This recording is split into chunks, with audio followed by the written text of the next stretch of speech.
You are listening to the Horse Radio Network, part of the Equine Network family. This is a special episode to announce the Philip Parks Memorial Coaching Scholarship. I am Reese Stanfield, co-host of the Dressage Radio Show. And I am Glenn the Geek of the Horses in the Morning Show and the Horse Radio Network. Well, Reese, we talked about this in the tribute we did to Phil a long time ago, and it's here. It's here. We are so thrilled to be announcing this. And I'm even more thrilled to have Meredith Parks on the line. Meredith, welcome to the show. Hi, Reese and Glenn. Thanks so much for having me. Happy to be here. Good to talk to you again, Meredith. Last time we talked to you, it was cold and snowing. Yes. So Sideways. Yeah. In fact, we did. We were able to go up for Philip's Memorial, and it was just a wonderful weekend. And you and Andrea Scott, who is also on the line. Welcome, Andrea. A longtime student of Philip's is also here. How are you, Andrea? I'm well, Reese, and hello, Glenn. How are you? Good. All three of us have actually been working really hard on this, and for the last several months, and working with the Canadian Federation, which was my first time. It's a little easier in the United States to set up a grant. Thank you to the Dressage Foundation, but hopefully this will help the Canadian Foundation and Federation get working on this. But Meredith, this was a pretty easy choice to pick how we wanted to memorialize and how you wanted to memorialize Phil, right? It really was. I mean, I think he had, some things that were important to him and values that he tried, always to keep in mind and to work towards. And so it was really based on that we were able to choose, a path for something to support. And we talked a lot about on our show, and Philip and I, we worked together for 11 years here on the podcast and on the Dressage Radio Show. And, part of why we both loved the show, once we got over the hump of what the podcast was and to how to do it, was we got to teach people. And I'm lucky I get to continue teaching people every week about dressage. And he and I got to pick, what we wanted to do and who we wanted to talk to pretty much in the world. A couple we never talked to, we always wanted to, but a couple of gold medalists we never got. But in general, that was why I think he and I loved the radio network and loved our listeners, is we got to teach. And that was so special for both of us. And I also know, and we talked a lot about it on the podcast, on how important becoming a certified instructor is and was to him and to all the certified instructors throughout the world. It is not an easy path, right? It's expensive. It's also hard. You put yourself out there. And I think he was so proud. I'll never forget the day that he came on and said that he passed his certificate. So can you talk a little bit about that?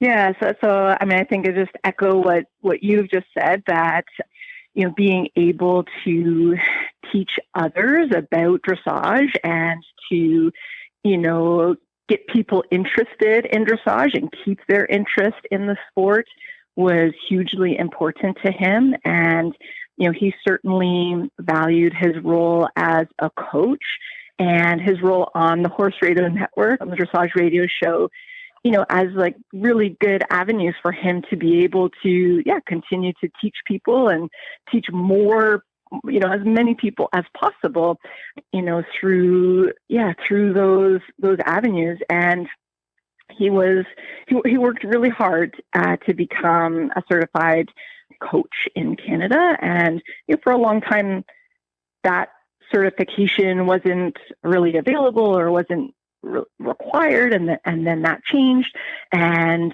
he thought about pursuing it, and then he committed to doing it, and there's a fair amount of work that went into it and some costs involved as well, and he worked hard at it, and he was proud to have accomplished that. And he was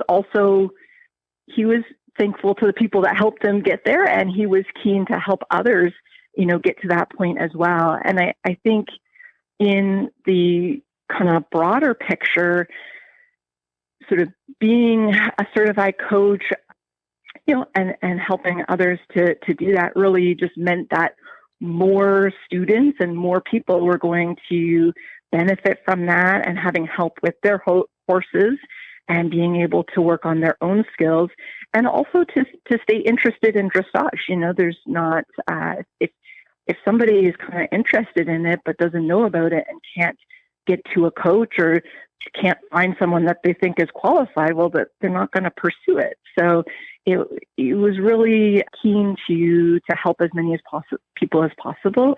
And one of the ways that he could do that was by becoming a certified coach. Andrea, you were his student. How was he as a teacher and a coach?